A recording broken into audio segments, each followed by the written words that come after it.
Hey beauties! Welcome back to my channel. Today, I'm giving brief review of Flower Nose makeup.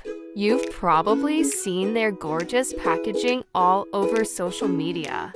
But is their makeup actually good? Let's dive in and find out. Flower Beauty is a cruelty-free and vegan products. I've tried several products from their line, including their blush and eyeshadow palette. Here are my thoughts.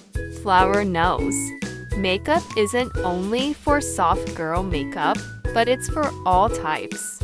Makeup, and to be honest, it's super pigmented and stay on your face longer even after crying. It gives my skin natural look when I use pink shade. It have beautiful packaging, affordable prices, cruelty-free and vegan-friendly. Some standout products, like their eyeshadow and blush. If you guys want a detailed review or unboxing, leave me comment. Thanks for watching, beauties. Don't forget to subscribe.